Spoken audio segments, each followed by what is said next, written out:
And welcome to the June 13th, 2024 regular meeting of Board of Trustees. We are reconvening and we ask that you please now stand for the Pledge of Allegiance.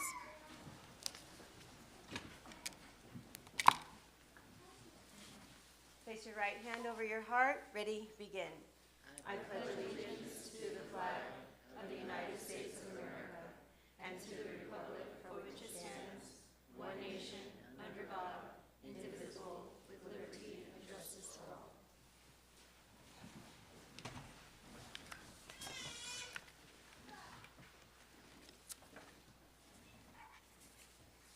And what I wanted to say for our moment of silence, it's coming now to the close of our educational school year and fiscal year. And our thoughts move to times of relaxation for those of us who are not working or will have take time off for a few days. I wish this to be a time of rejuvenation and also some reflection. Time to refresh, reconnect.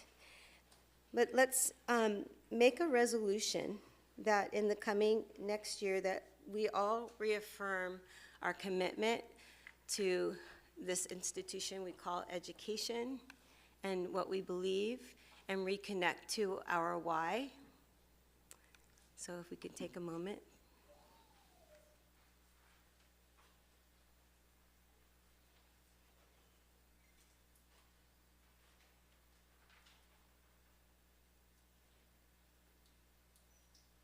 Thank you.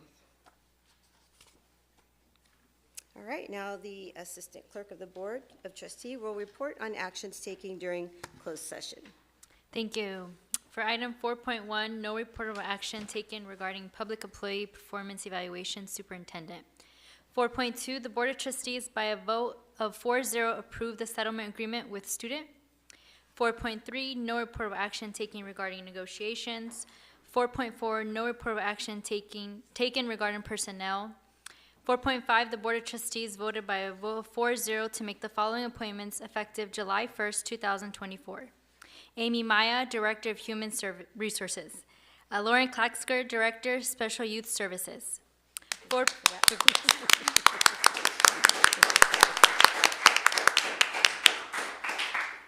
4.6, the Board of Trustees voted 4-0 to dismiss employee HR-2021-24-72. 4.7, the Board of Trustees voted 4-0 to accept the agreement with employee HR-2023-24-73. 4.8, the Board of Trustees voted 4.0 to accept the agreement with employee HR-2023-24-74. That concludes the closed session. Thank you.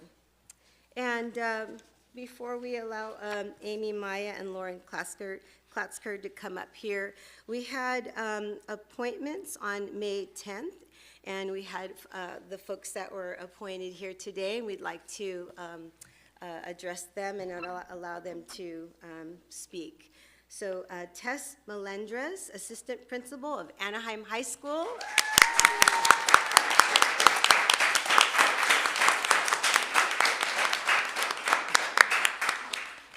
Good evening, everybody. Board President Randall Trejo, Board of Trustees, Mr. Matsuda, and Cabinet, thank you for the opportunity to serve as Assistant Principal at Anaheim High School. I am both humbled and honored to be returning to Anaheim High School and working alongside Mr. Galleros, the administration team, staff, and students. Reflecting upon the past 10 years, the district has invested in me and cultivated my talents as a school psychologist and later as a program specialist. Now, as an assistant principal, I am looking forward to cultivating the talents in both our students and staff, as well as continuing to serve our great community. I would be remiss if I didn't thank Amy Maya, Celeste Kruger, and Lauren Klaxker for their mentorship and encouragement over the past few years. I would also like to thank the Cattell administration team for their insight, compassion, and honesty this past school year. Lastly, I would like to thank my husband, Carlos Melendrez, friends and family, both biological and chosen, who are here today, for their support along the way. Thank you very much. Tess, Tess, Tess, would you introduce your support that's here today? Oh, yes, absolutely. So my husband's here, Carlos Melendres.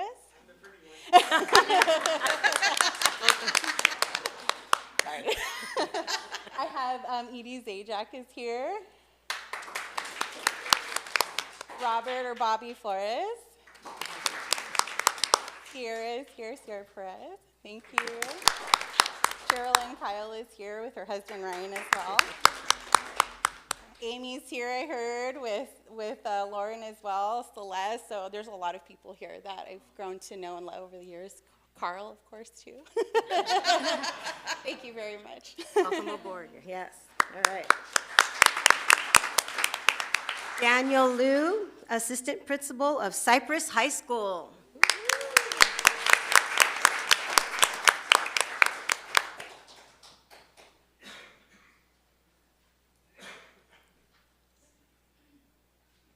Good evening, Board President, Board of Trustees, Superintendent Matsuda, and Cabinet. Thank you so much for this opportunity to serve my community, and thank you for my community for also believing in me.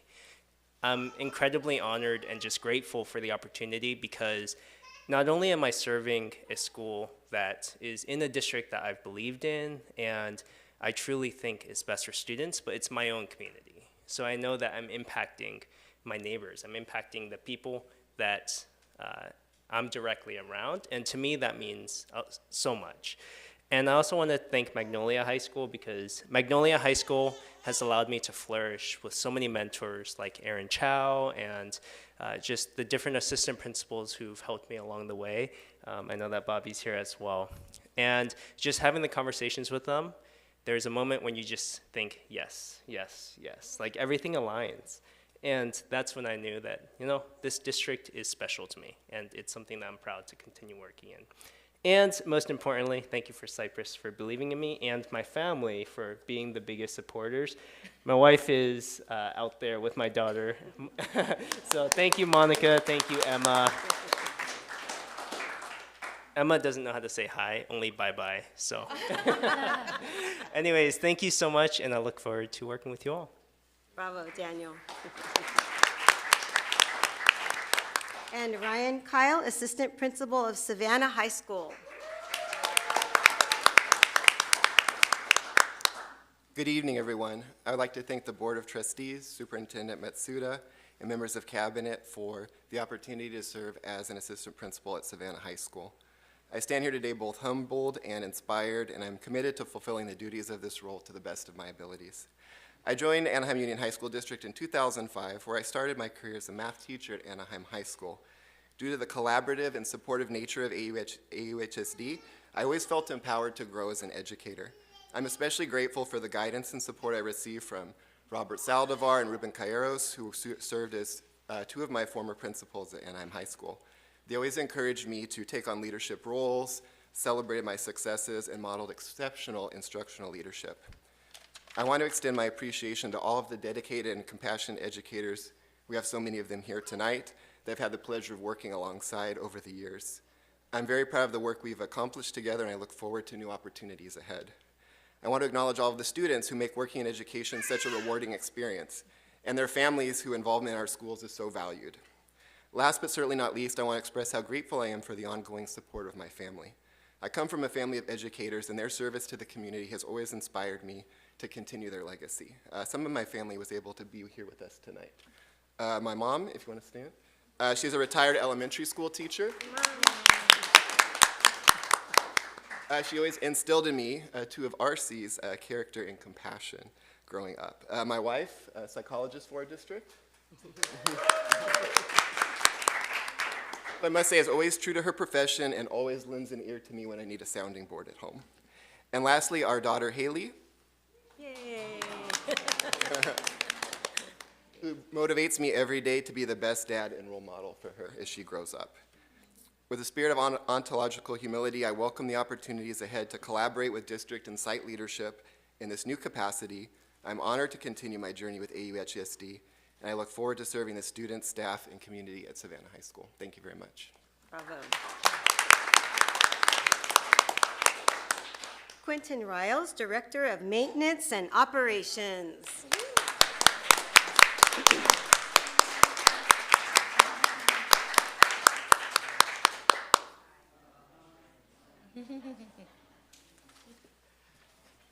I'd like to thank the Board President, Board of Trustees, Superintendent Matsuda, Cabinet. I'm just excited. I'm really excited, if I can be frank, if I can be honest. I thank Dr. Nancy Nia for giving me the opportunity. This is something that 20 years I've been in the industry. And so I started as boots on the ground and put in the work. And so I look to bring a culture of consistency. I look to come in with a mindset of professionalism, integrity, but doing it with a smile.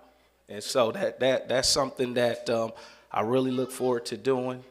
And I just, like I said, I just appreciate each and every one of you that's in the room genuinely. And I look forward to working with you. So thank you.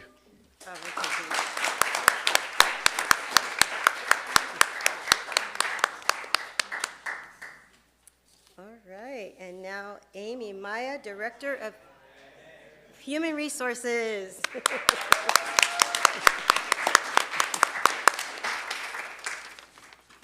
Good evening.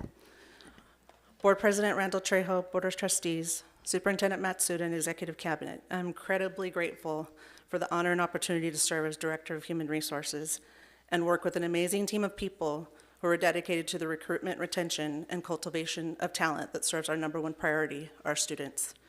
While I'm humbled by this opportunity and excited to take on my new role, I would like to take this opportunity to honor and thank the people who have supported me during my time serving as a leader in special youth services. First and foremost, to my daughters and my mom who are watching at home, thank you for supporting me unconditionally through this thing called life. I love and appreciate you all very much. To Cabinet, thank you for your mentorship and infinite support, as well as your faith in me to take on the new position. Each of you has contributed to my success and daily learning in very different ways, and I know will continue to benefit from that in my new position. To my SYS family and my Ed Division brothers and sisters, my accomplishments and my achievements over the last 6 years are not mine alone and are very much a result of your support. I have grown both personally and professionally because of your encouragement, leadership, and love, and I'm grateful to have worked alongside such a talented group of individuals. Now the fun part. To my legal king, Carl Waddell. Being a director of special youth services was not possible without you in my corner, and I can't thank you enough for all of your wisdom, friendship, and support. But I am eternally grateful that I'm only moving 25 yards down the hall, so I'll still be able to walk over and use my attorney-client privilege when needed. Lauren and Christy, you have both been the best right and left hand a girl could ask for. Special Youth Services is so blessed to have you as their leaders, and I know you will continue to do great things. Christy, it will always be okay. And Lauren, it is your time in the sun now, and I wish you nothing but the very best in your new role as director. Celeste, I can't wait to start our next chapter of our new adventures in HR, and I'm so incredibly blessed for us to be a team once again. Thank you all.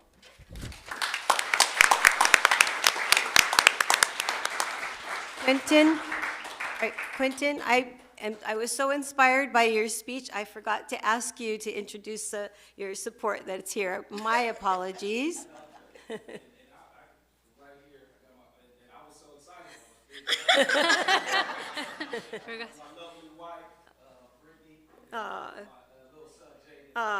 Welcome.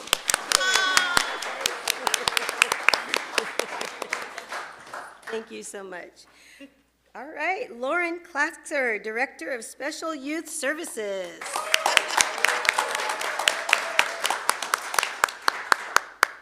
As you all know, I'm used to sitting over there. I'm not used to being the person at this podium, so it's actually a little bit nerve-wracking.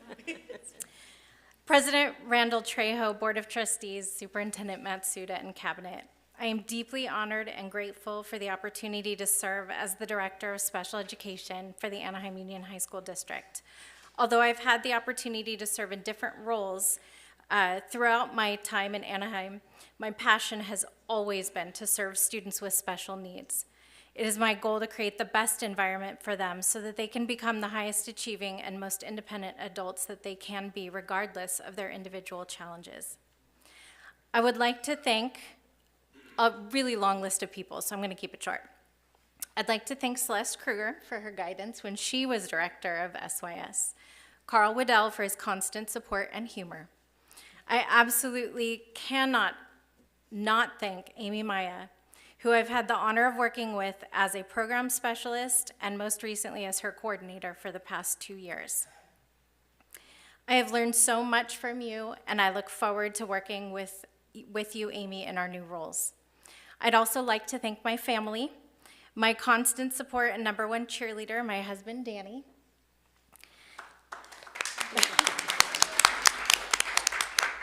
Our oldest son, Jake, who I'm going to totally embarrass right now and have a proud mama moment and say he just graduated on Saturday from the University of Washington. Sorry, kiddo. Unfortunately, 2 of our boys couldn't join us today. Our middle son, Ian, is piloting a boat at Disneyland right now through the jungle, so he wasn't able to come. And our youngest is at water polo practice. I'd also like to thank my father-in-law, Barry, for joining us tonight, and I'd like to acknowledge and thank my family who are watching from home. Thank you so much to the board and cabinet for entrusting me with this important role. I look forward to working collectively and collaboratively with our dedicated teachers, classified staff, students, and families to ensure that every student receives the support and education that they deserve. Thank you. Bravo, Shirley.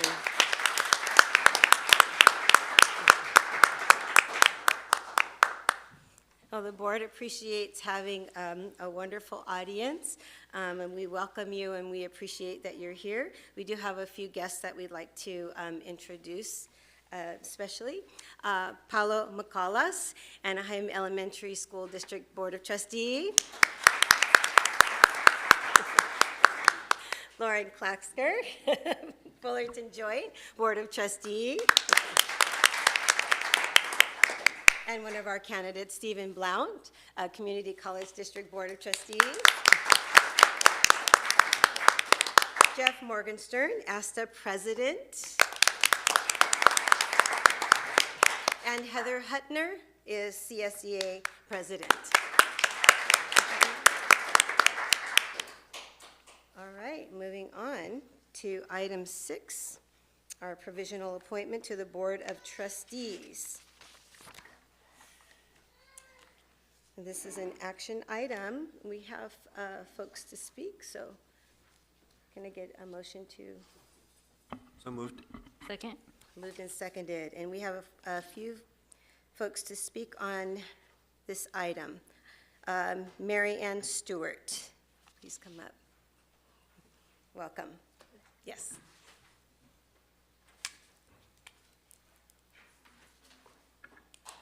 Hi, I'm Mary Ann Stewart, the theater teacher at Cypress High School. Many of you may know, or some of you don't know, most of you don't. I think I've got that a little backwards at any rate. I am an alumni of Kennedy High School, and high school was pretty tough for me, but one of the main reasons I came to school a lot of days was because I was part of the choir, and Mr. Hoshi was my teacher. He had a huge heart for students who sometimes were overlooked, or took someone like me who thought I was pretty rebellious and turned me into a leader. He's gone on to, I know, mentor many leaders in the district, to the people I sang with in choir or principals. And I want to speak on behalf of appointing him to the Board of Trustees, because I know he was that last car in the parking lot at the end of the day and the first car you saw in the morning. And that's the kind of teacher I've become too. Sometimes, cursing his name for that, because it instilled in me that the students are so important, and the work we do every day changes and touches lives. It feels really humbling to have someone see you as a child into your adulthood and walk by you in the halls. And it also means a lot because Anna Piercy was the art teacher at Lexington when I started teaching, and I could hear her whistle for cleanup in my classroom a couple doors down. And having champions for the arts on the board means a lot to me as a person who sometimes people who value art think differently, and we know that it instills the kinds of things in our students' lives that make them enjoy lives and really take their creative thinking to do things that can't be conceived of in education. I just really want to say that he's touched a lot of lives, and please consider that. Thank you so much. And I'm sorry, I didn't explain the timer. Oh, thank you, you're great. I didn't explain the timer for those of you who are going to speak. It will be set for 3 minutes, and that first timer, the buzz that you're going to hear is for 1 minute left on the timer. I apologize, I did not let you know that. Our next speaker on this item is Julie, is it Spencert? Spessert. Spessert. I apologize. So, good evening. My name is Julie Spessert, and I'm a parent of one current student in the district and 2 who graduated from Oxford Academy.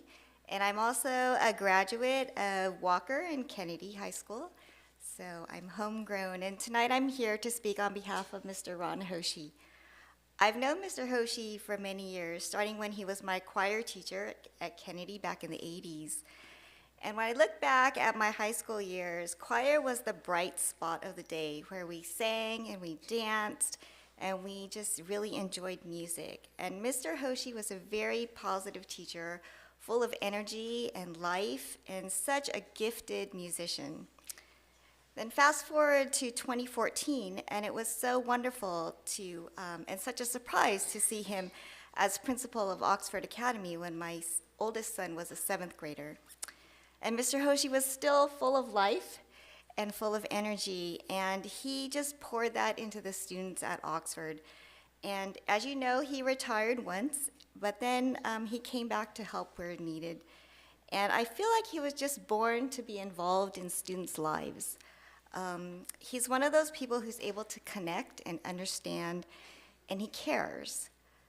He continues to be involved, and he still has his pulse on the schools and the students, and he just knows their heartbeats.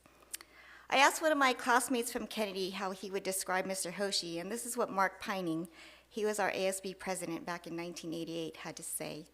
He said, "Hoshi changed the lives of countless kids across the district for decades.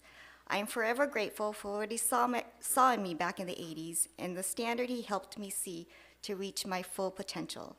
Success doesn't come easy, and when the chips are down and things are hard, I remember the nights when he would push us to be our best, never to quit, to reach the stars and know that at least 100 kids are now leaders would say that they had the same, he helped them to get to where they were."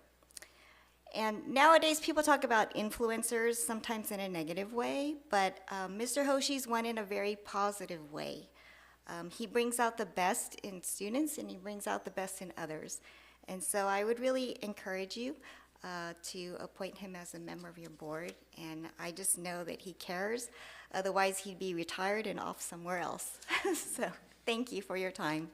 Thank you.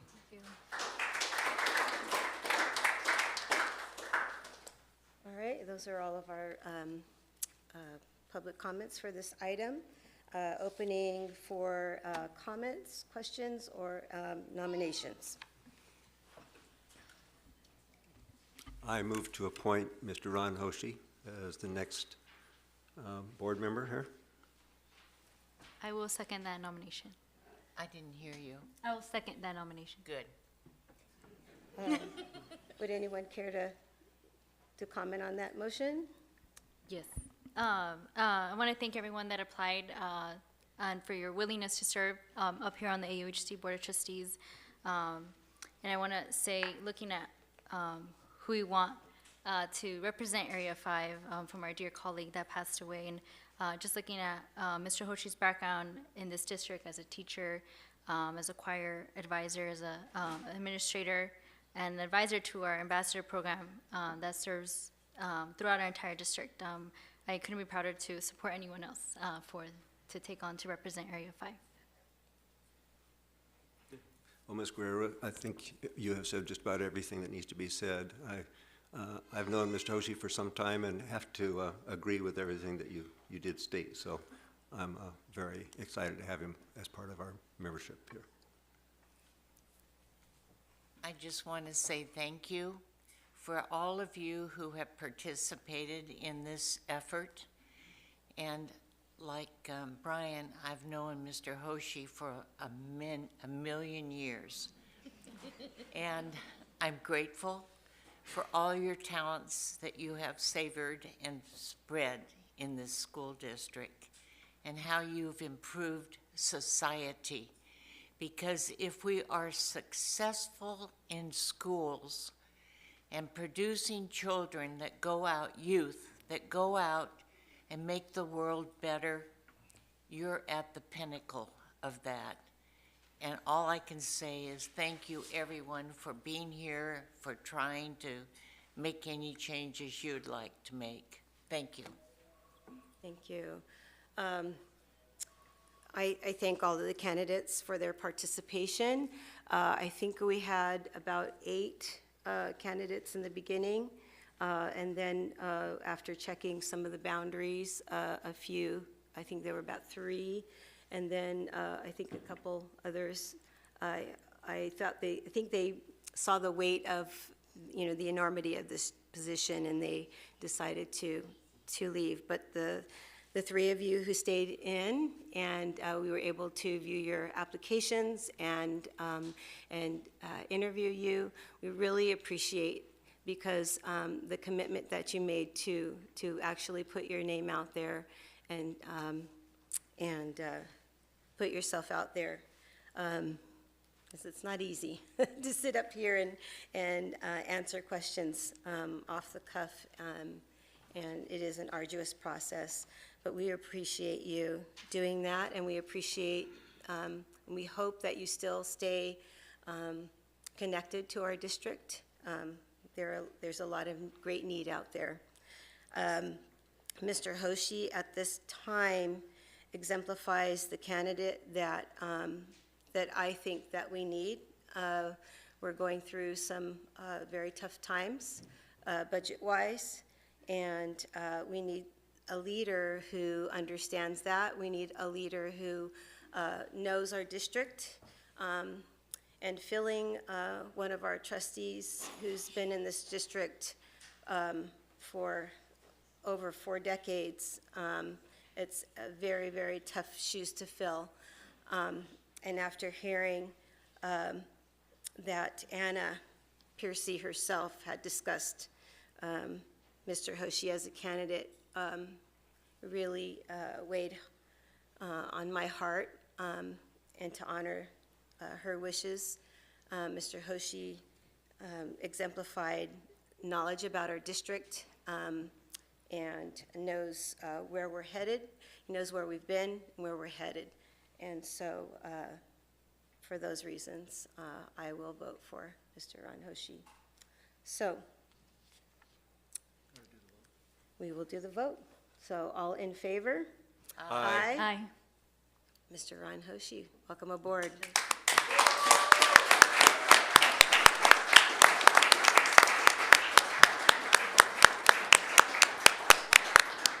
So, audience, Mr. Hoshi is going to get sworn in right now, and then he will step up and sit at the dais with us and continue the meeting. There's his agenda. Congratulations, Mr. Hoshi. So I'm honored to give you the oath of office. So please repeat after me. I state your name. I, Ron Hoshi, Do solemnly swear do solemnly swear that I will support and defend that I will support and defend the Constitution of the United States the Constitution of the United States and the Constitution of the State of California and the Constitution of the State of California against all enemies, against all enemies, foreign and domestic, foreign and domestic, that I will bear true faith that I will bear true faith and allegiance and allegiance to the Constitution of the United States to Constitution of the United States and the Constitution of the State of California, and the Constitution of the State of California, that I take this obligation freely that I take this obligation freely without any mental reservation without any mental reservation or purpose of evasion, or purpose of evasion, and that I will well and faithfully discharge, and that I will well will well and faithfully discharge the duties the duties upon which I am about to enter. upon which I am about to enter. Congratulations, Trustee Hoshi.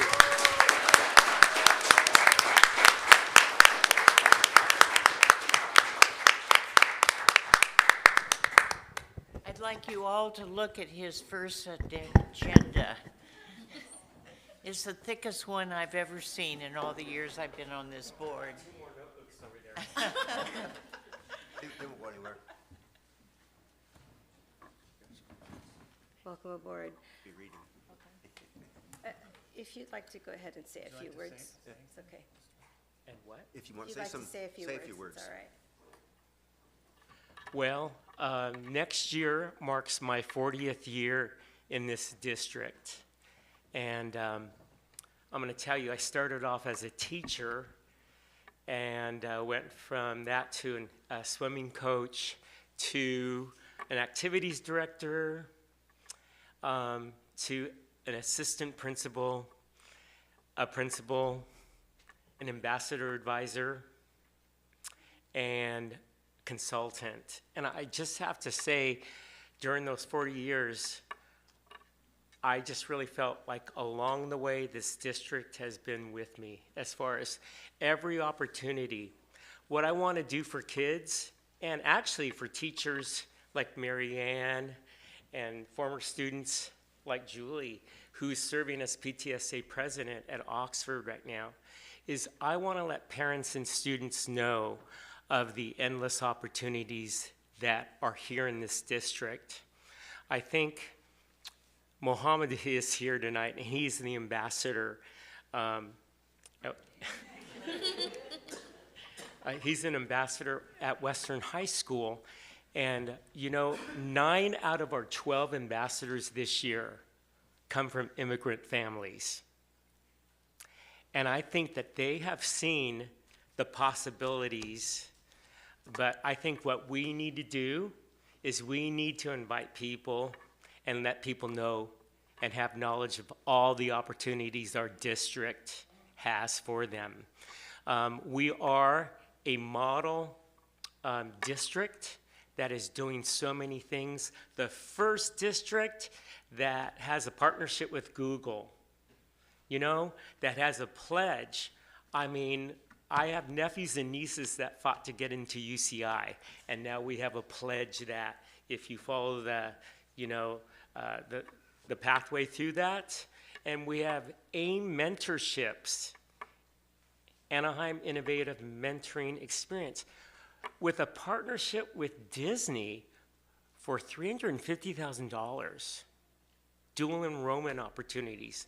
One of my ambassadors last year graduated with a cybersecurity degree from Cypress College simultaneously while graduating from Cypress High School. I mean, we're doing a lot of right things, but you know what? There are some kids, I feel, that need to get connected through choir, activities, athletics. We need to connect them, to share with them the amazing opportunities that we have. So, hey, students here, I hope, you know, I'm glad to see that you're here and you have a voice tonight, and I hope that you know of all the opportunities like Mohammed took advantage of at his school site. And I'm looking forward to working with this board and giving you guys more opportunities and more connections so that your educational experience, we're not teaching you, we're providing an educational experience for you to be connected with other people. Thank you so much for this opportunity. I'm looking forward to hearing Carl's jokes, and anyway, I'm working with this fine board. And congratulations to all my colleagues out there who got some new positions and so forth. I'm really looking forward to working with you as well. Thank you.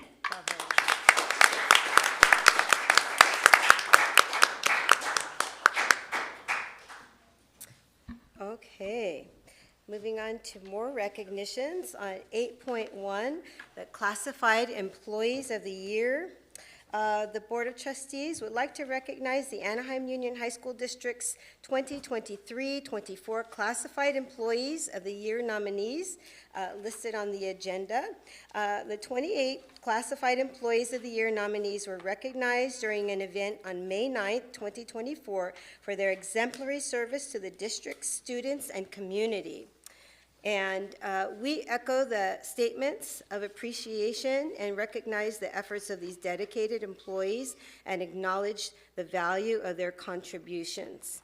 And I will read the names of all 28. Zina Abu Khalaf, Instructional Assistant Bilingual, Plurilingual Services. Dalia Aguilar, Food Service Manager 1, Western High School. Claudia Armenta, Instructional Assistant, Specialized Academic Instruction, Walker Junior High School. Virginia Arizon, Senior Administrative Assistant, Orange View Junior High School. Adriana Avila, Instructional Assistant, Specialized Academic Instruction, Savannah High School. Montserrat Montse Avila, Child Welfare and Attendance Liaison, Gilbert High School. And Chuck Castillo's Campus Safety Aide, Lexington Junior High School. Martha Espiritu, Family and Community Engagement Specialist, Magnolia High School. Grimanesa Florian, Office Assistant Bilingual, Dale Junior High School. Jeff Gilbert, Human Resource Assistant, Human Resources Classified. Peter Hernandez, Campus Safety Aide, Anaheim High School. Ismael Ippolito, Bus Driver, Transportation Department. Holly Hood, Senior Administrative Assistant, Human Resources, Certificated. Stephanie Ibarra, Family and Community Engagement Specialist, Ball Junior High School. Chung Lee, Technology Service Technician, Oxford Academy. Martha Lepe, Custodian, Kennedy High School. Cruz Martinez, Instructional Assistant, Specialized Academic Instruction, Cantella High School. Danny Nguyen, Network Analyst, Education and Information Technology. Jason Ortiz, Family and Communities Engagement Specialist, Cambridge Virtual Academy. Daniel Perales, Equipment Operator, Operations Department. Hermoli Ramirez, Senior Payroll Technician, Fiscal Services Payroll Department. Gustavo Ramirez Avalos, Campus Safety Aide, Brookers Junior High School.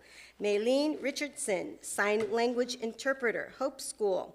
Lori Robertson, Office Assistant, Cypress High School. Andrea Rodriguez, Community Schools Coordinator, Loera High School. Mildred Milley, Sierra, Office Assistant, South Junior High School. Michelle Stewart, Instructional Assistant, Specialized Academic Instruction, Sycamore Junior High School. Adriana Velasquez, Secretary, School Support, Bilingual, Polaris Education Center. Let's give them all a wonderful round of applause.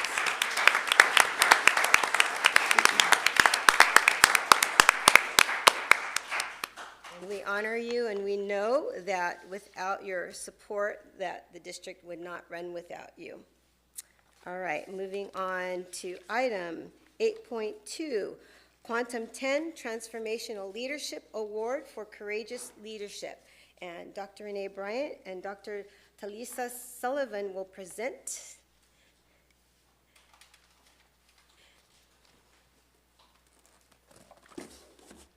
I was going to say good morning, but it's actually evening, so good evening, everyone. Good evening. And I was here last week also, and so I'm really pleased to be back because I think our new board trustee, well, you're a new board trustee, I feel like I'm already at home, but I felt you were here last week also, but I couldn't see you because I think I was sitting in front. Congratulations. I wanted to see I'm so glad to be here because I wanted to see what took place, so thank you. But we are here to talk about our superintendent. And so I just want to say thank you for the courageous leadership and for all the things that you bring. And I want to kind of give a little bit of information on the Quantum 10 Courageous Awards, and it is for transformational leadership. And I want to make sure that we honor you on tonight. So in December of 2023, the inaugural Quantum 10 Impact Courageous Leadership Awards from Transformational Leadership were presented to leaders who show tremendous courage in their leadership at the annual Quantum 10 Inaugural Conference in Anaheim. Superintendent Masuda was unable to attend the conference and receive the awards due to prior commitments, but we are going to honor you now. And I also want to welcome you to the Quantum 10 Conference in December on the 12th and 13th. I'll make sure you have those dates. And I want to invite you as a guest to be there for this year. Superintendent Masuda is a transformational leader who works tirelessly to empower scholars and staff and families through the district-wide community schools approach, which is a national model, 20 democracy schools, CTE pathways, 7 dual language immersion sites, and efforts to flip the dashboard to view scholars' success through the 5 C's, capstone, project-based learning, and performance task assessments. He emphasizes youth voice and purpose, emotional intelligence, and technical skills so our students can seamlessly move from high school to college and career success. He has worked diligently to increase the number of teachers of color and people of color as the majority of the leaders in Anaheim Union High School District, including increasing the number of women of color in leadership roles. Superintendent Masuda has intentionally helped educators run for school board and other elected positions. Finally, in the last year, his vision has come to fruition to make the district a nationally recognized leader in the artificial intelligence education. For those reasons and more, Superintendent Michael Masuda was selected as one of the inaugural Quantum 10 Impact Courageous Leadership Award for Transformational Leadership. So thank you for your courage, and thank you all for listening. Please join us this year on December 12th and 13th for the 5th Annual Quantum 10 Conference.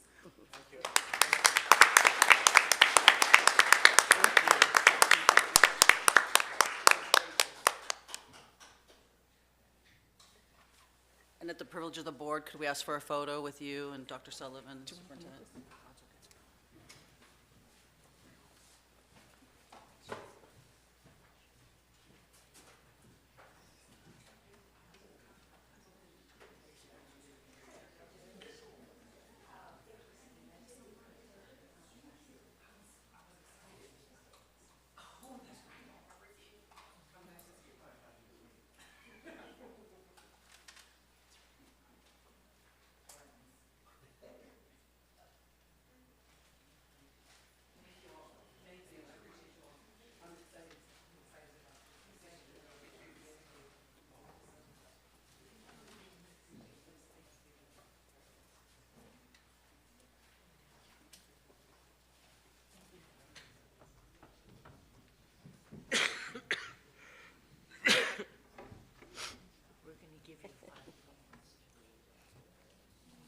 Okay, student speakers, it's your time.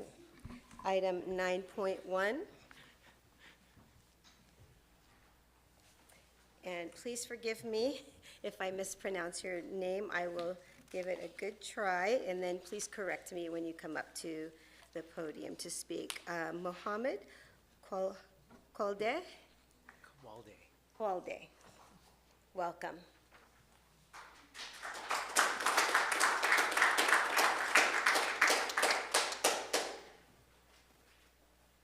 Good afternoon. You got it pretty spot on, Muhammad Kwalde.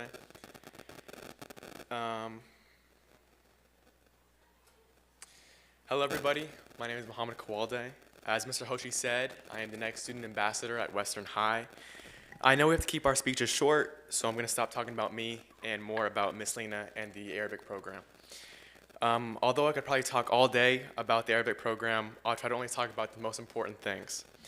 I'd like to focus on recognizing Miss Lena's passion. Now, when I was a freshman, Miss Lena pulled me aside and asked me my thoughts on creating an Arabic international dance for International Week at Western. I was a freshman, so I probably didn't have the proper confidence to fully commit to it, so unfortunately it didn't happen that year. The year after that, when I was a sophomore, she asked me again, and I once again didn't fully commit. I was still a sophomore. And after, I felt like I regretted it.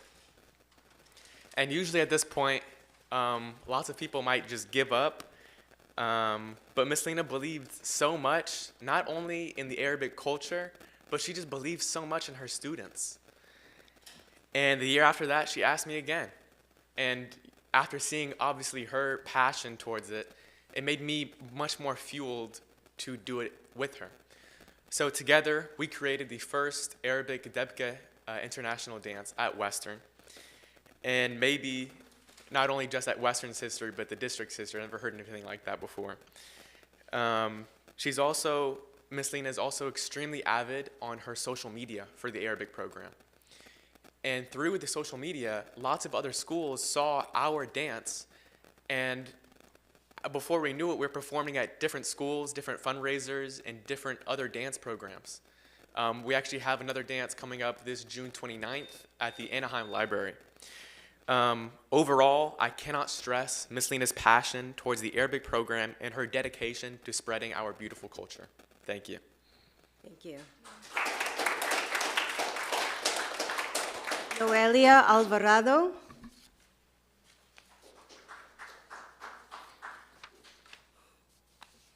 Welcome, Noelia.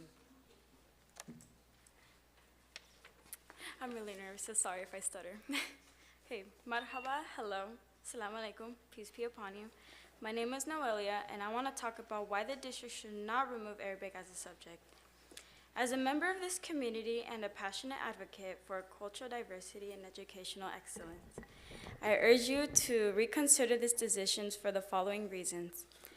Removing Arabic as a subject will not only deprive the students of the opportunity to learn a critically important language, but also strip away the vital component of their education.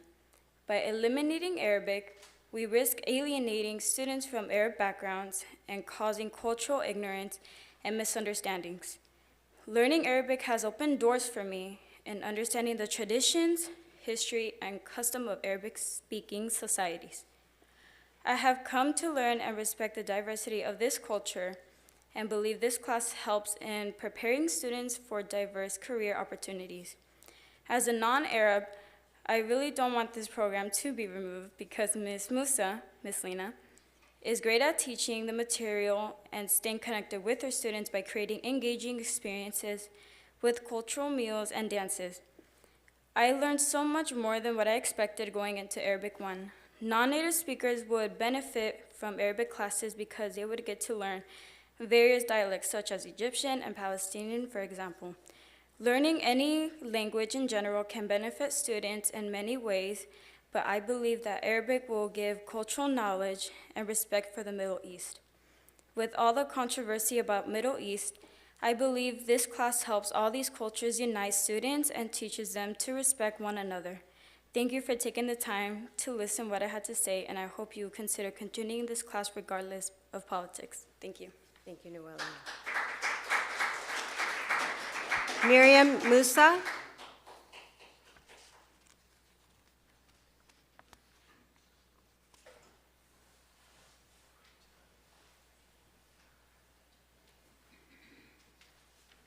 Welcome.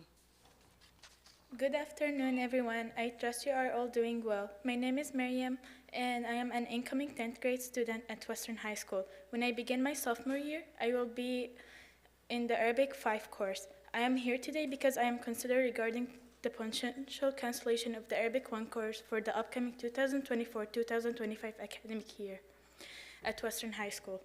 This issue holds significant importance for me, especially considering my younger brother's school plans. My brother Ziad is an incoming 8th grade student and intends to transfer to our school in 2 years to take part in the Arabic program. Our decision to join Western High School was only because of the opportunity to continue our Arabic studies. Consequently, the possibility of discontinuing the Arabic 1 course is deeply upsetting for both of us. I understand that many students are excited to enroll in the Arabic program next year, and the removal of Arabic 1 would deny them this opportunity. This decision not only affects certain students, but also impacts students who are looking forward to learn about Arabic language and culture. I firmly believe that maintaining this course is essential for the academic year and cultural enhancement of the students' body at Western High School. The discontinuing of Arabic 1 would not only affect certain students, but it would also prevent the growth of diversity and inclusivity values that are important to our school. In addition, the academic concern, I would like to highlight the valuable work of our Arabic teacher, Ms. Musa. Her expert patience and dedication to teaching the Arabic language and culture are truly admirable. Ms. Musa's efforts have made the Arabic program an important part of our school education, and her influence has been inspired many students to pursue Arabic studies. Thank you so much. Thank you. Dana Alsaban.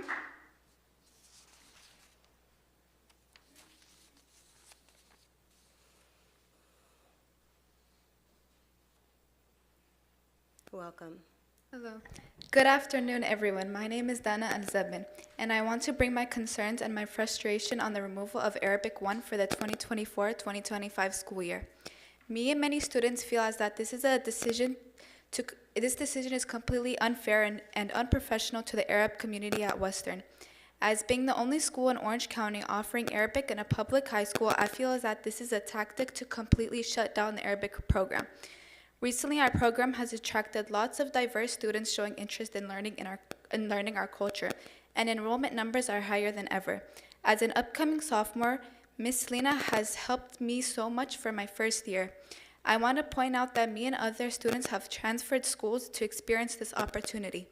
Personally, I switched from Garden Grove District just to learn Arabic.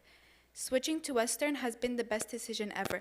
I fell into a really bad path and made terrible choices until meeting Miss Lena.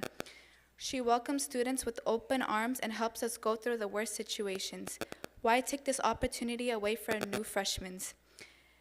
From going to celebrate cultural holidays, birthdays, etc. together as a community has been the best thing ever. There's no reason for only the Arab community having to fight each year to keep our community together. This is the only thing that has kept our community together and makes us feel at home. Me and my family are extremely disappointed on this decision, and we believe it wasn't thought thoroughly. Removing Arabic will lead to a huge change in Western numbers, since majority of the students in Arabic program are only attending Western for the program. To conclude, I urge you to reconsider this decision. It's not too late. Think about what the students want and how this will affect us. Don't be the ones to fail the Arab community. Thank you so much for listening and have a good day. Thank you. Thank you, students. I know it's not easy to get up there and speak to the board, especially for an issue that you feel so passionately about. The Board of Trustees appreciates your comments, and so I just wanted to, we can't address the concerns at this moment, but we do have a director here, and I'd like to call her up and ask her if she could give some insight about what's happening with the program. Sure. So my name is Dr. Renee Bryant. I serve as your Director of Plural Lingual Services, so that's all things world language, language acquisition, dual language immersion, all the assessments and good things around there. So when I first came to Anaheim Union High School District, that was in 2017. The year before, 2016, 2017, was the implementation planning year. So that was before I got here. I don't know if you all remember, that was a time when we had many refugees and immigrants from the Middle East that arrived during that time. Many advocates from the community said, you know, what will you be doing to help our recent arrivals? And so one of the things was to plan to implement the Arabic World Language Program at Western. So that rolled out in 2017, 2018. That was my first year. And I know all of us were really, really proud of rolling out the program and implementing. We had good numbers at that time because we still had many students who were immigrating to the United States, to Orange County, and finding a home in that program, and the numbers were greater. We also had the same people asking for us to roll out something in the summer, and that's how we started our Summer Language Academy, trying to address the needs of our newcomers in the summer as well. So unfortunately, as with many of our programs, when the pandemic hit, our numbers were still declining in our rare programs. And so in 2020, 2021, coming out of the pandemic, the numbers were decreasing for that program. We are proud of the Arabic program. We are proud of all of you and all the work that you've done. As you know, this district has come through some hard times of facing a reduction in force, and then having to come back and say that we will make sure we keep our teachers, but that also causes us to look at where we have the lowest amount of enrollments in our courses. And so unfortunately, based on the years of trying to promote, I don't know if everyone is aware, but every single year that we had the program, the teachers had one curriculum planning period and a promotional planning period. So we gave the teachers time, because we started out with a different teacher for the first year, and then we had Lena Musa the second year. And so we asked them to use that time, and she did do a great job. We all did a really great job. The district helped promote, John Bautista helped promote, and his team. We all tried to promote the program, but we just haven't seen the numbers each year increase to the level in which we need them to. So a normal class load for a high school teacher would be about 190 students. And so right now, for next year, if we had one, it would be maybe 50 to 75 students if we offered Arabic 1, but that's still only a quarter of the students that other teachers have. Not offering one, that takes us down to 24 students. So we will we cannot maintain classes that are that small. So we are very sorry. It's a hard decision that we have to make, but it's also, we have to consider the entire ecosystem of the district and all the teachers, and we cannot maintain a class with 75 students for the entire day. And when we talk about equity, that's an equity issue, where some teachers have 190 students, and then we have a teacher with only, next year it would be 24 students. Can I ask a clarifying question? We've been kind of, supporting the program, and I remember at one time we were having some support from the community at the beginning in supporting the funding of this program. So the only support from the community that we've had small grants from the Cutter Foundation for the classroom itself. So we've had so when you've gone on your field trips, part of the money has come from the Cutter Foundation, and part of the money has come from our department, Plurilingual Services, to make sure that you can enjoy those field trips. But those are small classroom grants. There was also a classroom grant for books, but we were not, when we did apply for the $250,000 grant, they had changed the platform in which they accepted the grants. And when we finally met with them to say, could we possibly have that grant, they said, we're very sorry that your application was submitted at the time that we changed platforms, and now it's after the first year, because they will only give the first year grant in the first year of the program. So we had many discussions with them, really asking them if they could please fund us, but they were not able to, but we're very thankful for the money that they did give for the books and the field trips.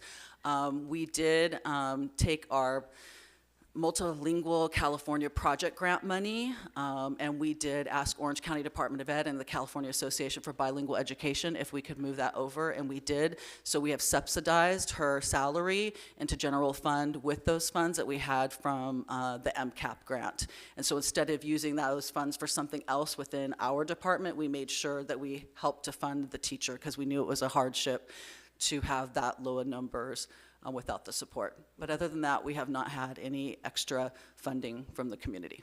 And how many years have we been doing that?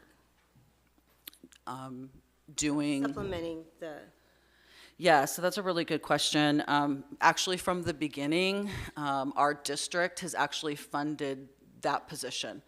So what normally happens is every school is given the full-time educator funds for an educator, and it comes within the number of teachers they can have. But the district has actually funded that teacher every single year. We've used our own district funds and not taken it from their site funds. So it's a really important point. Every single year, the district as a whole has made sure they've used district funds outside of site funds to fund that position. Thank you. Thank you. Okay, at this time, reports of the associations. Jeff Morgenstern, are you here? There you are. Welcome.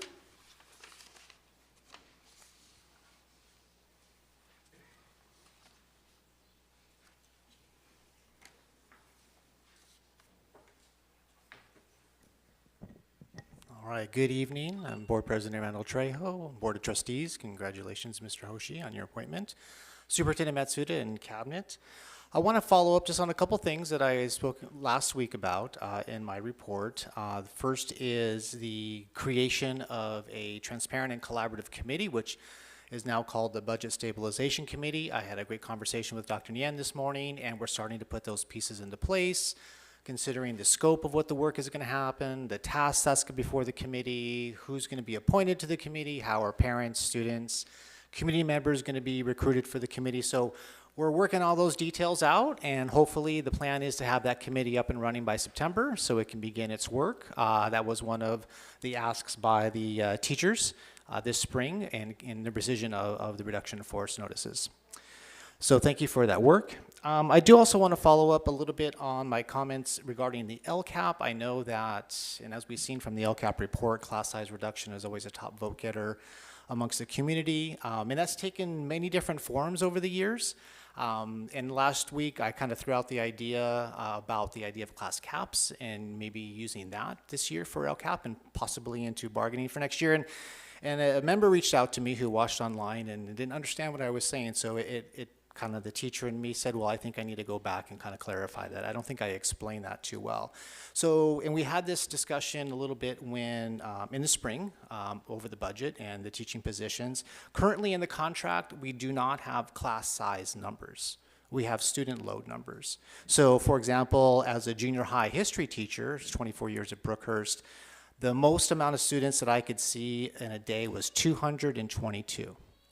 That's 6 classes on an average of 37 students a class. For high school, it's 195, and I think it was just mentioned by Dr. Bryan. That is an average of 39 students for 5 classes taught for high school teachers. PE at the junior high is, I have to double check my numbers here to make sure I get it right, is 336 a day with an average of 56 students in a class. And PE for high school is 290. Which is an average of 58 per class. And so the idea of class caps is different than the idea of student load. So throughout my career, I taught many electives, ASB, student store, several electives within the social science department, and sometimes those classes were less than that average of 37. So if I had my ASB class and I only had 25 students, there was still an opportunity to put 12 more students in my 5 remaining 7th or 8th grade history classes. So they could not be at the average, they could be closer to 40, sometimes in the mid 40s. Now this doesn't happen all the time, but it happens often enough.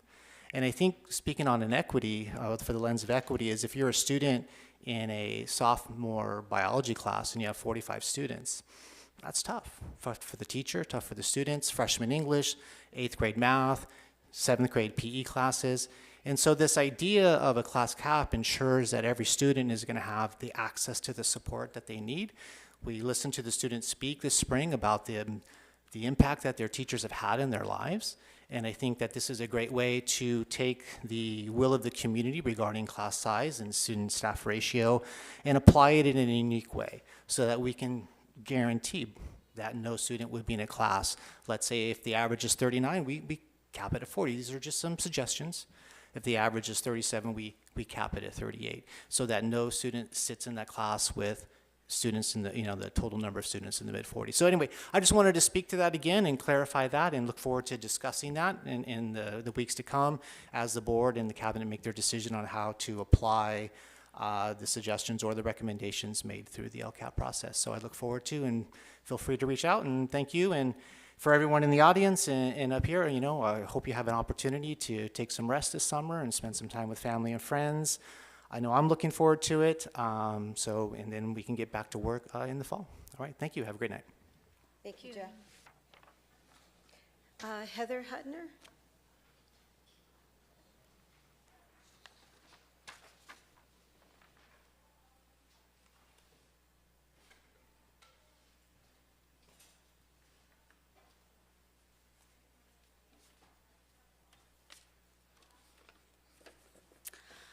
President Randall Trejo, Board of Trustees, Superintendent, Cabinet, staff, what's left of the community? Anybody? No? Okay. I just want to start off by recognizing some of the amazing achievements that were done by the CSEA's classified staff this year as we close out the 23-24 school year. The EIT department successfully upgraded our internet to 20 gigabytes per second, so if you download stuff quickly, you can thank them. They completed successful firewall, content filter, and core switch upgrades and areas updates, including system enhancements, cloud transitions, and dozen of system integrations. The purchasing department has issued over 3,700 district purchase orders, including 325 district agreements, and 630 technology-related orders. As of June 5th, the accounting department has processed 6,624 more transactions than last year. So that's an increase of 23%. With no overtime to close out the year. Our 2 workability placement specialists have placed over 300 students from high school to adult transition programs in paid work experiences. They maintain partnerships with over 150 local businesses, in addition to establishing over 25 new work sites to date. Our school health technicians and LVNs had over 100,000 visits to their health offices this year and dispensed over 31,000 doses of medication. And speaking of health techs, Callie Henderson, the health technician at Dale Junior High, was honored last month at a CSEA Orangefield office event as our chapter's Unsung Hero of the Year. Our library department, fueled by the tireless work of our amazing library media technicians, had an amazing year. This is from our new librarian. They are very fond of her, just so you guys know. We circulated an impressive 65,000 plus library books, thanks to our library media techs who ensure our collections are organized and inviting for students. Highlighting the vibrant library scene across the district, we launched the @AUHSD Libraries Instagram account. Erica Gagneth, the LMT at Brookhurst, led a student group on an unforgettable field trip to Y'all West, the Santa Monica Book Festival, where they met and listened to talks from renowned authors like Jason Reynolds, Alan Gratz, Gordon Corman, Angie Thomas, and more. Fabiola Perez, LMT at Sycamore, secured a grant for the exciting Bookaneer Project, a summer library program where students delve into research, hone their library skills, and embark on field trips to the Anaheim Library and Bowers Museum. Throughout the year, the LMTs kept their libraries buzzing with activities, Tommy Kovac's weekly read-alouds at Anaheim, student versus LMT chess challenges with Luis Doricio at South, author talks coordinated by Jennifer Fitzsimmons at Oxford, Letty Vasquez's coloring stations for mental health awareness at Ball, peer mediation sessions organized by Gina Tucker at Cypress, eSports Club with Albert Vasquez at Gilbert, and Percy Jackson themed parties planned by Pat Rosales at Walker. And of course, book clubs, book fairs, and much more. Now, let's not forget about all of our school office staff. While some other positions may be overstaffed or not, a job study has shown that many of our school offices are understaffed compared to other similarly sized schools in other districts. On top of that, the front office staff at many of our campuses has become the holding area for disruptive students.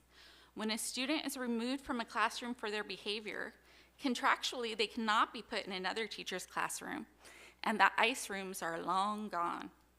Our administrators are usually busy running from one place to another. So what happens to the student? More often than not, they're left in the front office under the supervision of office assistants, attendants, records, registrars, support secretaries, and senior admin, who now, in addition to the regularly assigned tasks, are also trying to monitor and maintain control of what can be multiple students who are already there because of their behavior. All over the district, our classified employees are trying their best to provide the 5 C's. As the front line with families and students, communication and compassion are critical components of many of our day-to-day interactions, from helping a sick student to helping a parent navigate their Aries account. We see the fruits of classified labor and the creativity of our faces in supporting our underserved families with community resources and creating parent involvement activities, and in the critical thinking skills of our campus safety aides when they have to diffuse and de-escalate volatile situations. As for collaboration, yes, we collaborate all the time. But one of the most common themes and complaints that I hear from classified staff is feeling left out of the important collaboration conversations. So what I want to ask the district is, if we are doing our best to provide the 5 C's for you, is the district doing their best to provide the 5 C's to classified staff? Thank you. Thank you, Heather.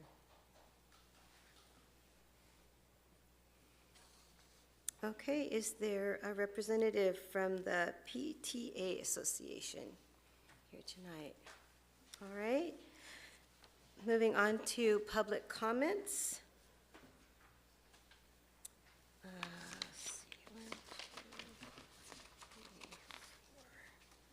3, 4. Okay.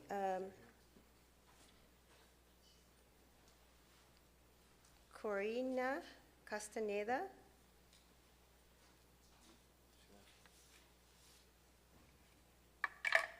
Okay.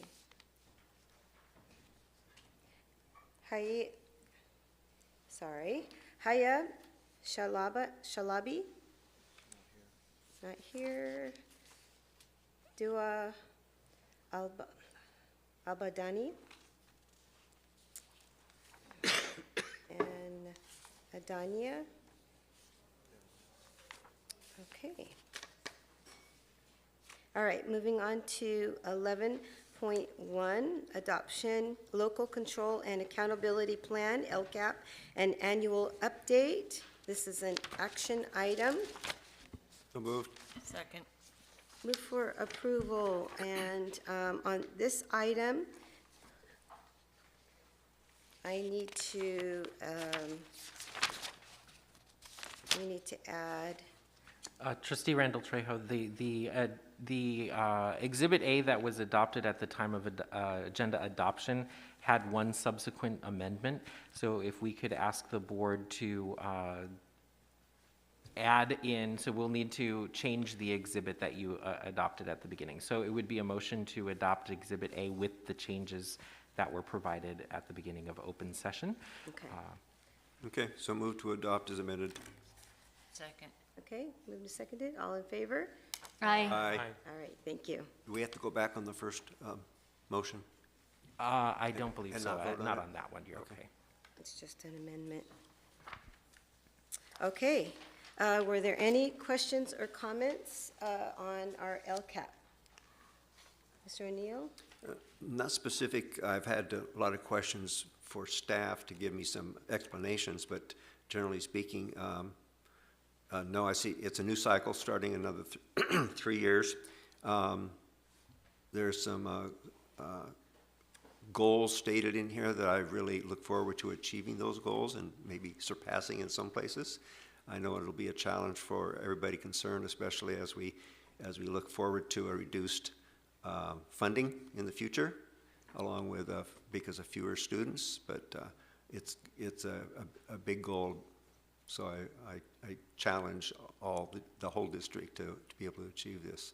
So thanks to one and all that took all the time to come up with this plan.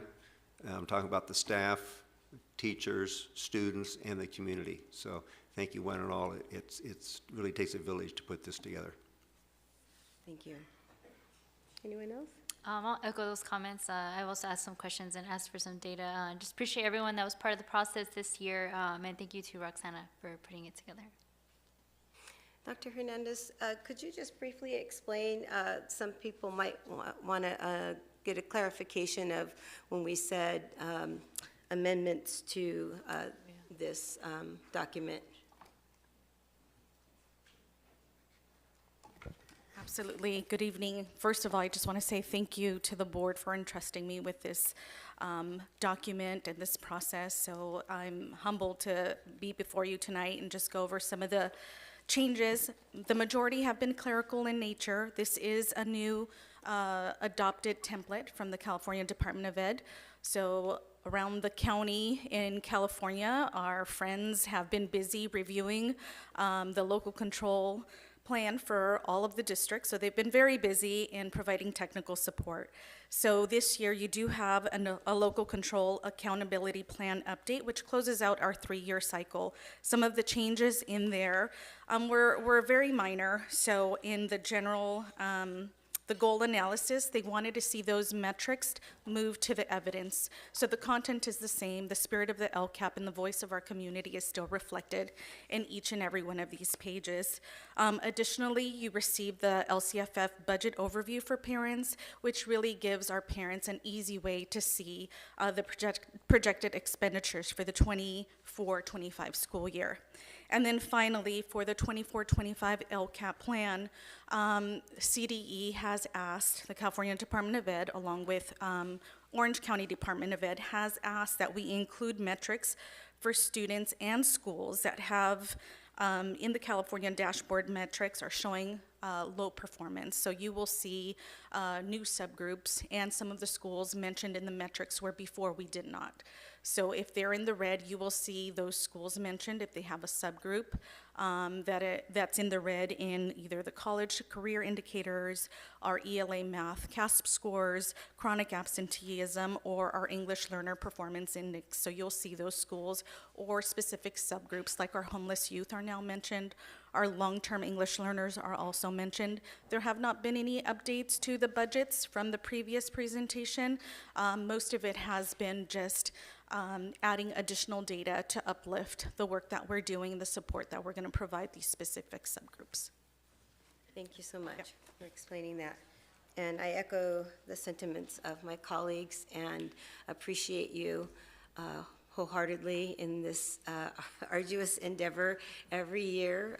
You pull this off tremendously.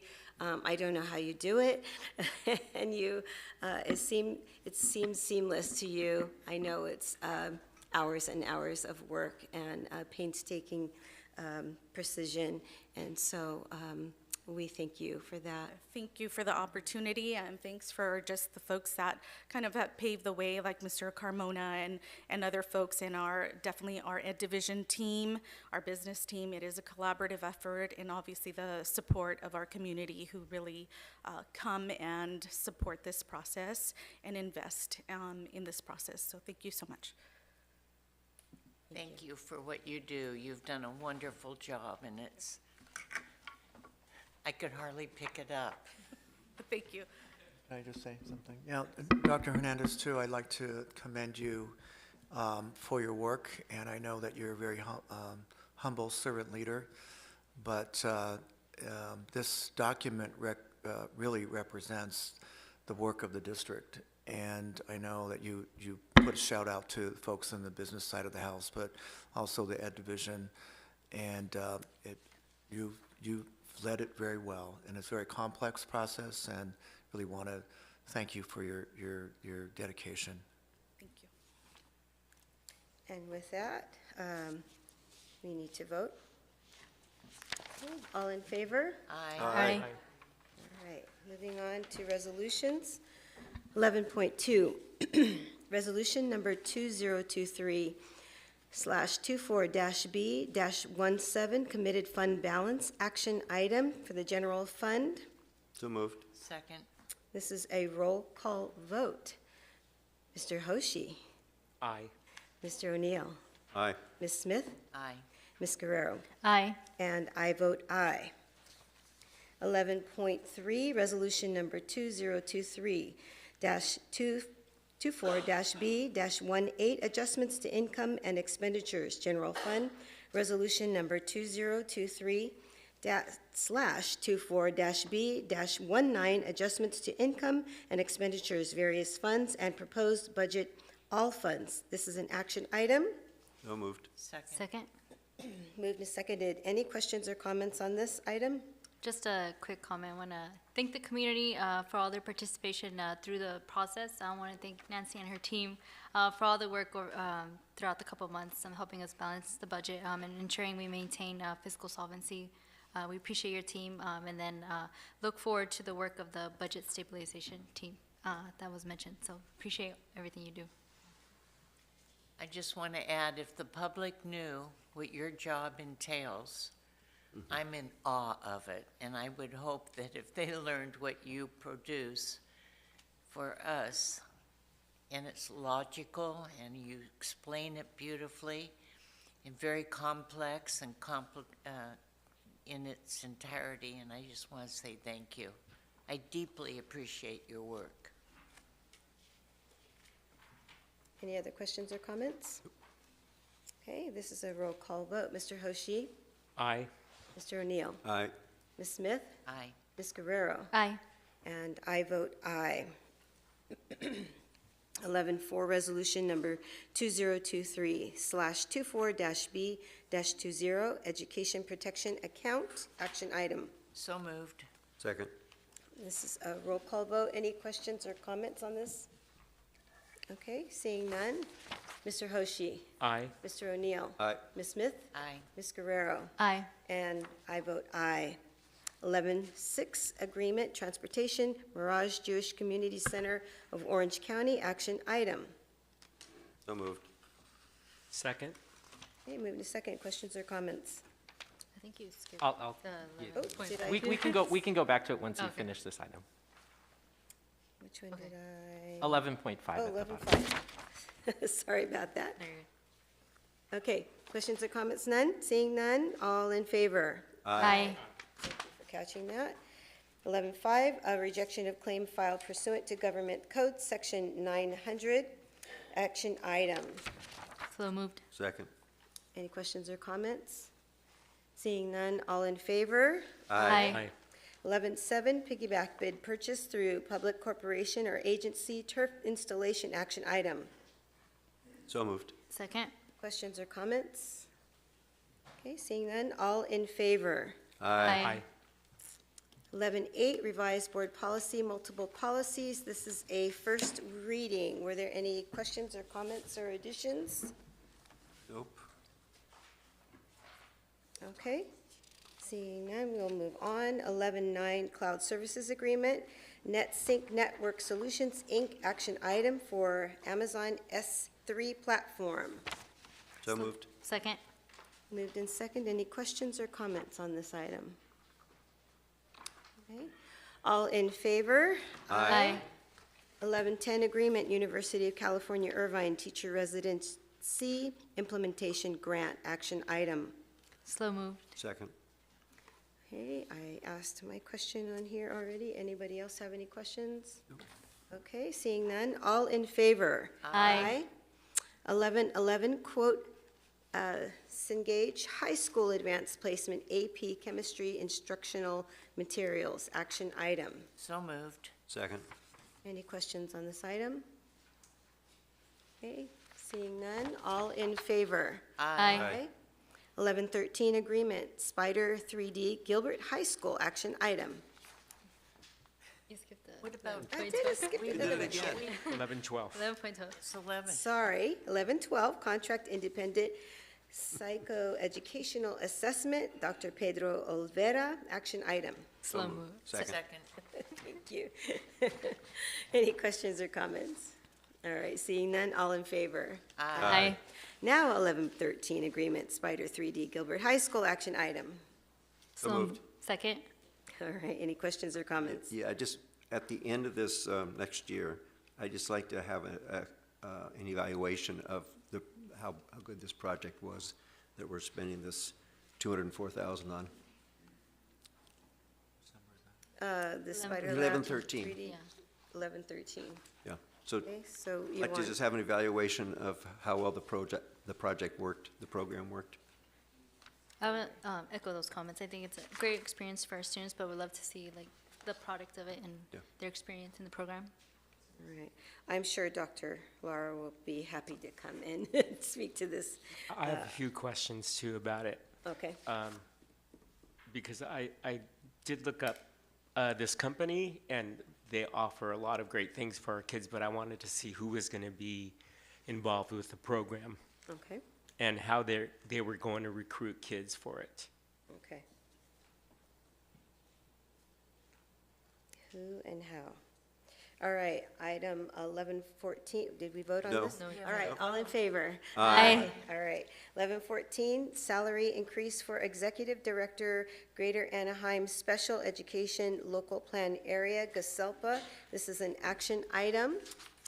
So moved. Second. Moved and seconded. Carl, would you mind explaining to the folks who do not understand what GASELPA is and who Yes, this person is? of course, I'd be happy to. So the GASELPA is the Greater Anaheim Special Education Local Plan Area. They support both the Anaheim Union High School District and 4 of our feeders, Cypress, Centralia, Savannah, and Magnolia. We serve as the administrative unit for the SELPA, which means that we basically handle all of the back-end information and all of the accounting, the payroll. They are a separate entity, however, and so Mr. Paul Levine is the GASELPA Executive Director, and so this covers his salary for the coming year. Mhm. And we have a representative that serves on that board as well. And Correct, I've been yes. serving on that board forever. All right. Any other questions or comments on this? All right, all in favor? Aye. Item 12, consent calendar. Does anyone have anything to pull? 12.25, 12.26. And I have 12.39. 9, and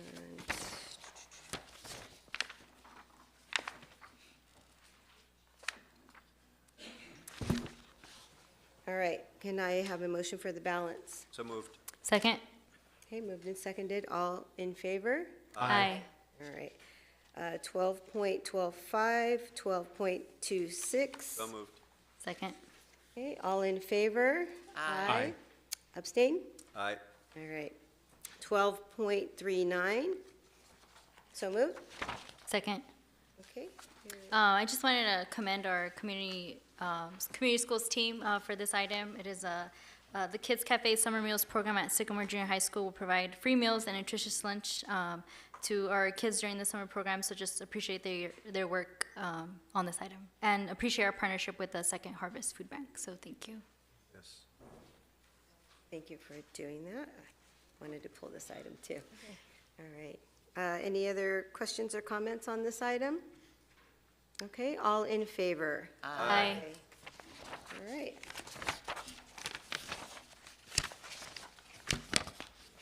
Okay. Do you have a report? I do have a report.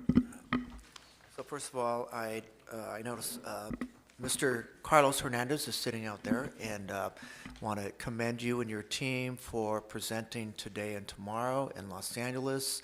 I think we have 4 workshops on community schools, and the entire state is watching and learning from AUHSD community schools. So thank you very much, Mr. Hernandez. And I'd also like to commend all of our sites, including Gilbert, CVA, and Hope, because all of our sites were recently recognized as the first district in the state of California to be acknowledged as a democracy school district. And we received this at the Nixon Library, and everybody was there, all the principals were there, kids, parents. It was a packed house in front of many other schools, and it was a very proud moment for the district. So We are the first democracy school district in the state of California.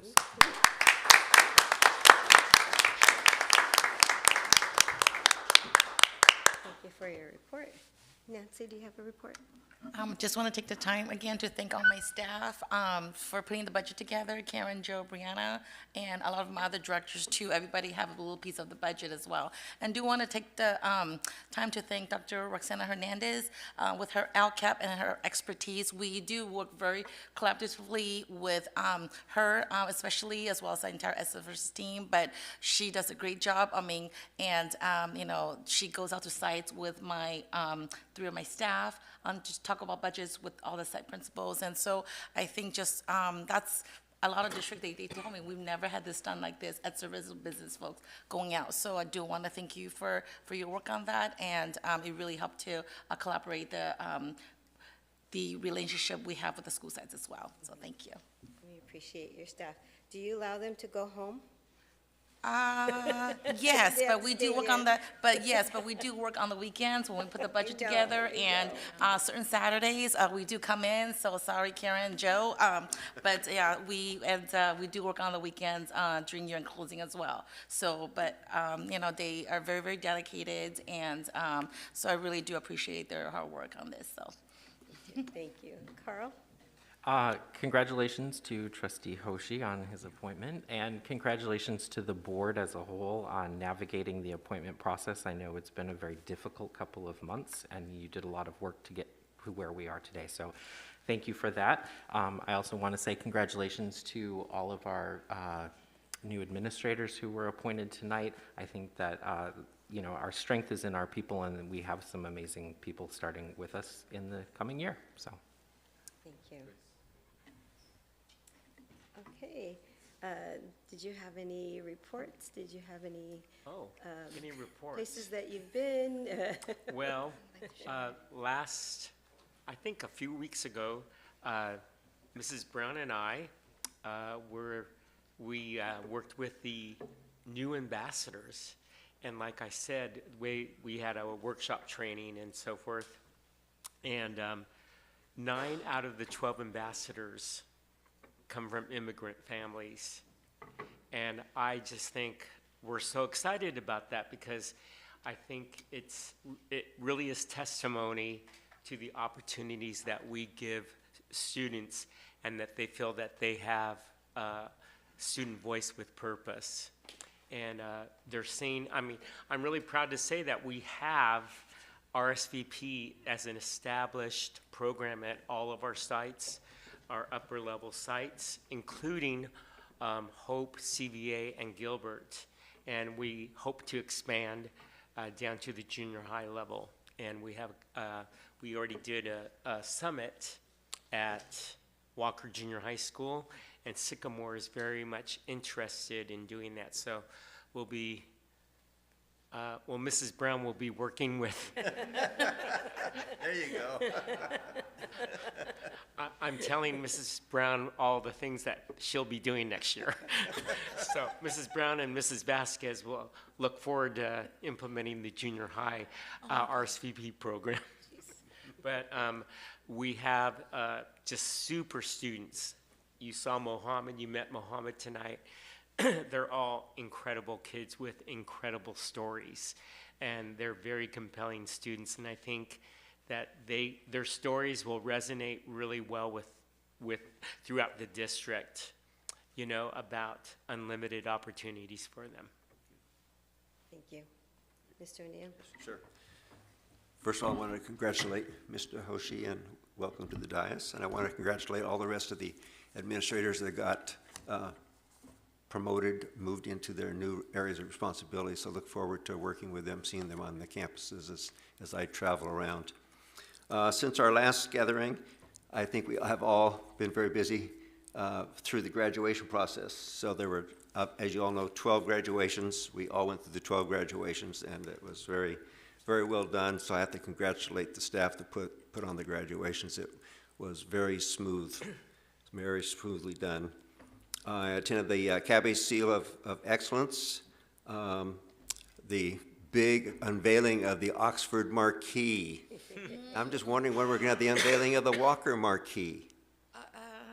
Okay, that's all right. Attended a principal meeting, and that I was very impressed with how that ran. I attended the Walker Band concert, and for those students, I'm sure it is the same on all junior high campuses, but start with a seventh grader that's never touched an instrument to the end of the year, how much they have progressed, and they actually can play very nice sounding, decent music. I really enjoyed that evening. Attended the retirement tea for some of the retirees from the district. I'd like to have seen more and heard more about where they're going, what they're doing. But I know that some of them retired during the year, so they were not there. I attended an ROP open house, and I don't know if people here have been into the ROP building across the street, but the entryway, that the foyer has been altered quite a bit with plaques, names of students, names of administrators, trustees, et cetera. It's very, very welcoming in there now, so it's nice to see. It's really a transformation. I attended the Kennedy Senior Awards night where scholarships were awarded to students throughout the school, seniors throughout the school. I attended a Palma City Memorial Day celebration where they recognized those who have fallen, not only in military, but also some city folks were recognized. And Dr. Josh Parsons, the director of the band there, he attended. This is now, school's already out, but he had a group of students, and they've been doing this for, I think, over 30 years and never missed a Memorial Day.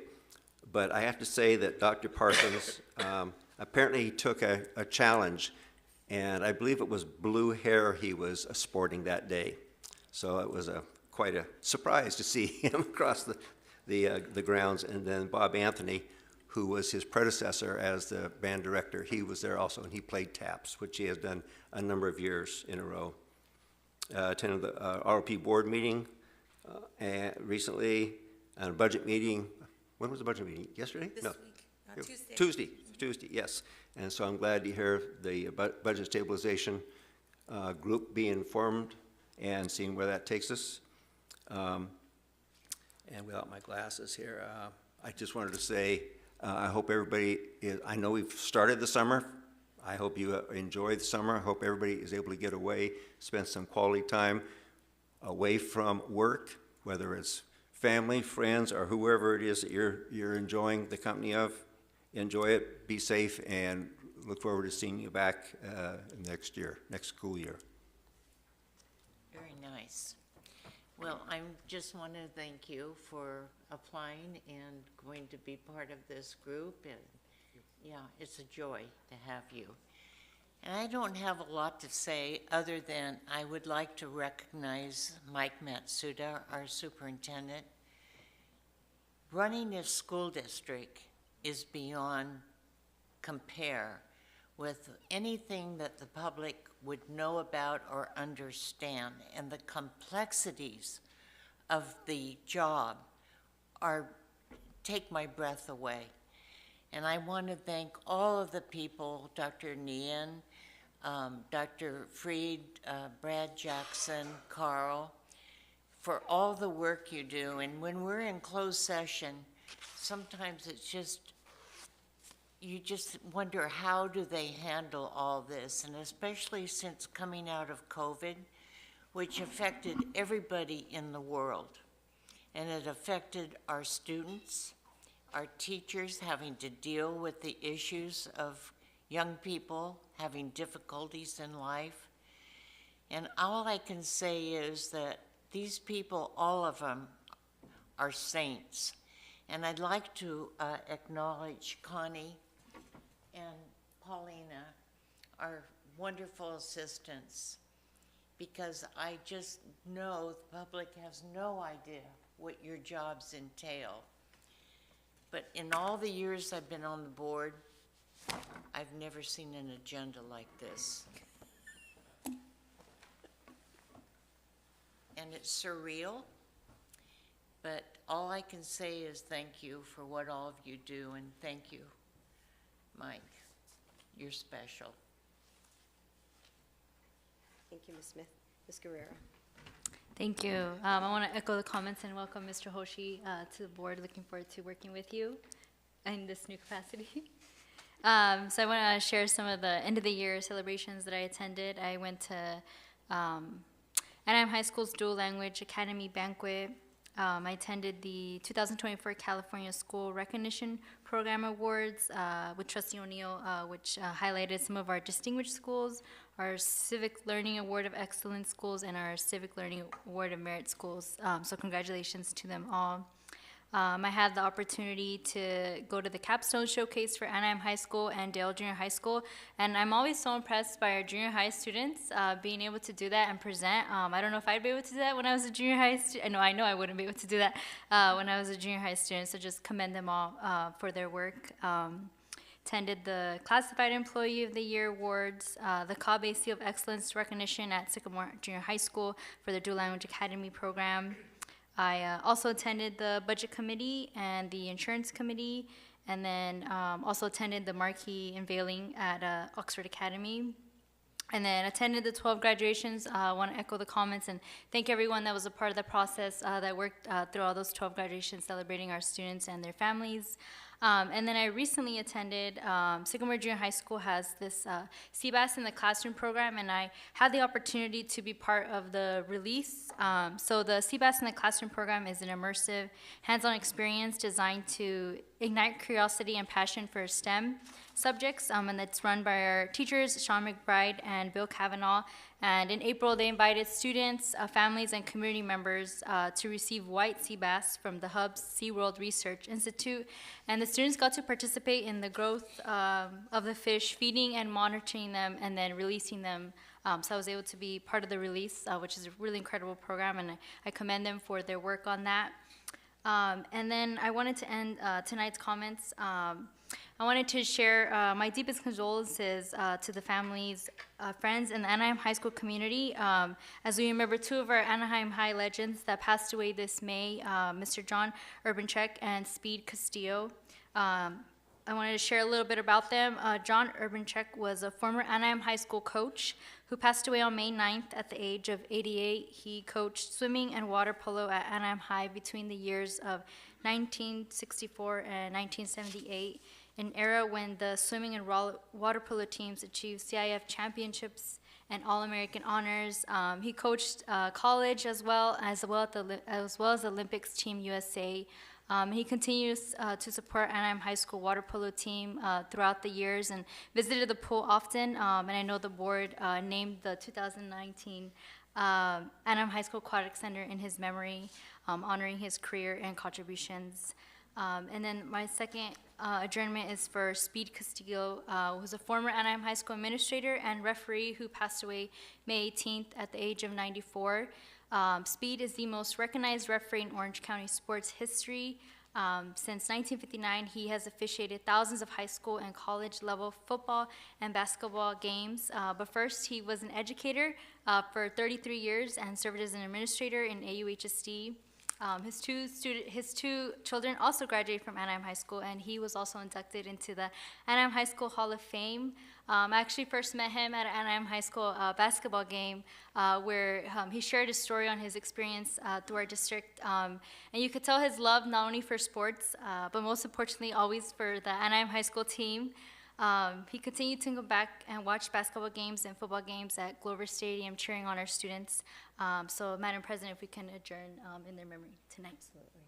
Thank you. Thank you for your report.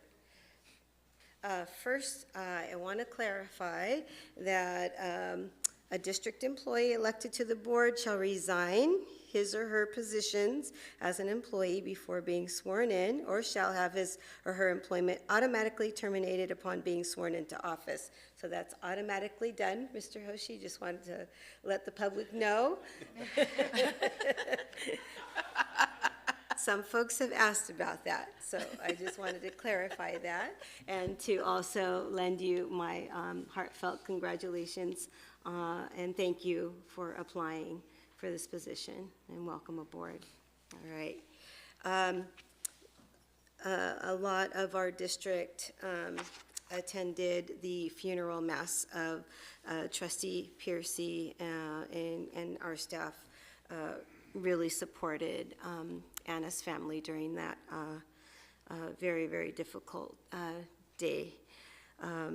And a lot, I know, have helped during the process during this. It was a process for Anna to be going through this, and a process for the family to be going through that. And I want to thank all of you. You know who you are, who really supported Anna and her family. The Mass was a beautiful ceremony, and many of her friends from a long time came to a brunch afterwards, and got to just really talk about her and the impact. And boy, we saw some really beautiful pictures of Anna when she was young, and she was and always has been such a go-getter, and very active. Actually saw her water skiing. Yeah, they caught pictures of her.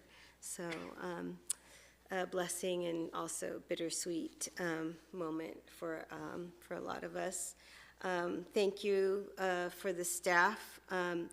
The graduation ceremonies were absolutely gorgeous, and I know everything didn't go flawless, but on our end, it was flawless.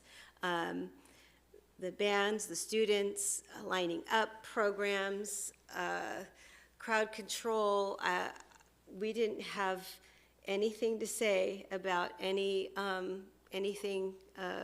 We usually add in our 2 cents of what we think can be improved, and I think today, or this year, it was absolutely fabulous. So thank you.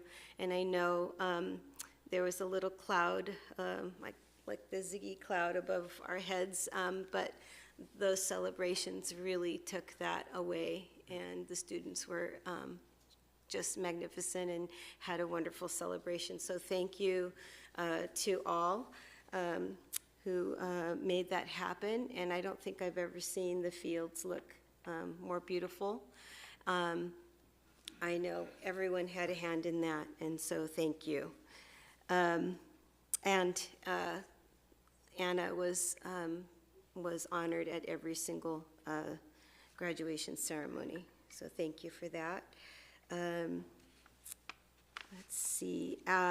In the middle of graduations, I attended my CSBA delegate assembly meeting, where most of my colleagues were really trying to discuss the budget issues, and we're coming up with some real robust solutions to our budget issues, and always advocating for more dollars and more ways to get them. Attended the ROP meeting and the open house that my colleague talked about. A wonderful event I was asked to go to with the South's award night, and I had no idea that South Junior High has a rock band, and they're great. They're really great.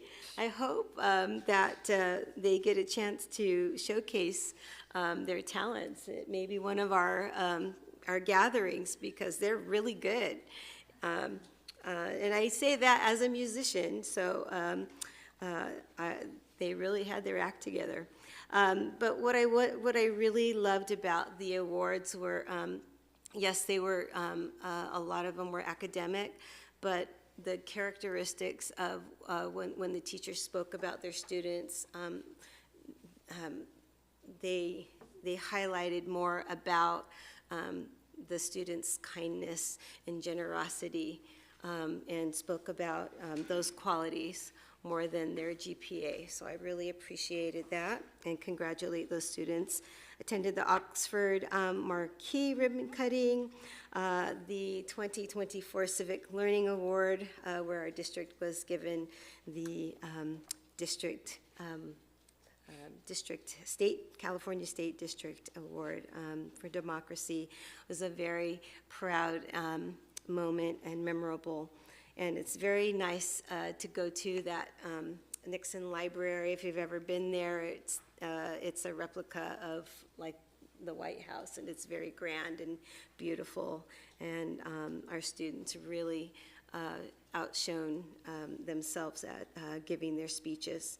Attended the Classify Employee of the Year Award, and I attended the last LCAP meeting, and I loved that you had the students reading the findings and presentations. I celebrated our second cohort of parents who completed the Google certificates and presented their capstone reflection questions and their testimonials, and they all received project management certificates. The AUHSD Student Film Festival is always a grand event. The Parent Leadership Project Showcase, where we had the opportunity to be, where the parents had an opportunity to be taught by Simon Silva, the artist, and gosh, he's a teacher, he's a author and artist extraordinaire, and I was a little jealous that our parents were able to get lessons from him. But what he said that he taught, the lessons that he taught were not about art. And it's very apropos coming from an artist to saying that, but they were given the opportunity to really reflect about their own culture and their family. And it was a beautiful event. The Macondo Ballet Folklorico was an amazing event. I caught the tail end of the Ambassador Celebration or installation, as well as you. Celebration of Success, where our standout ROP students received awards and scholarships.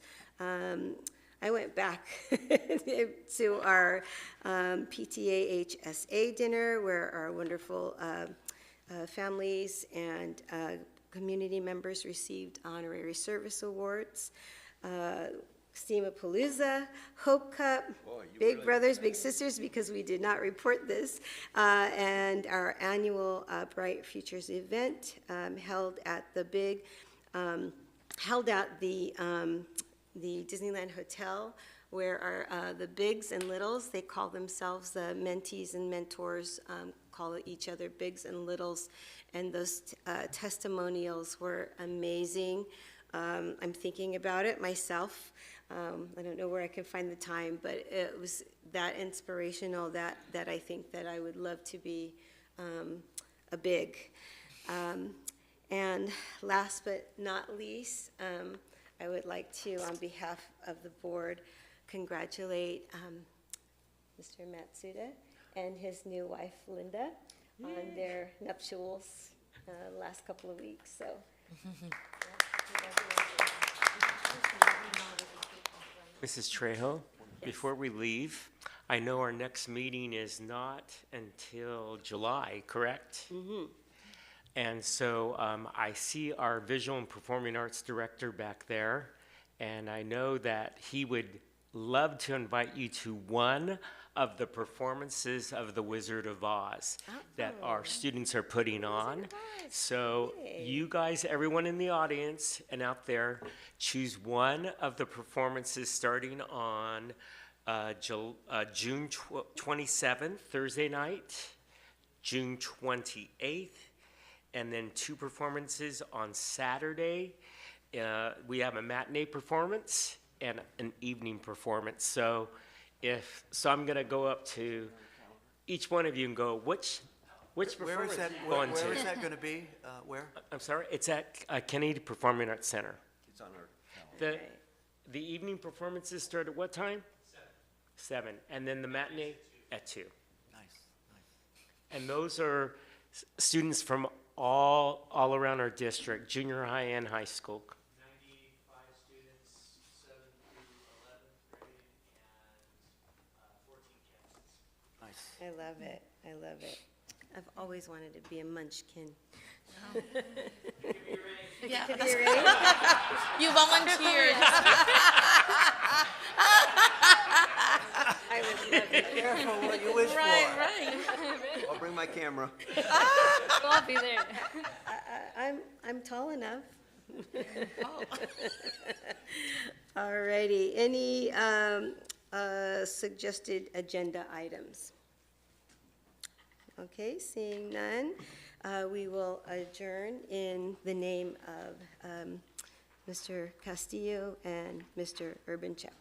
So moved. Second. All right, all in favor? Aye. Good night, everybody.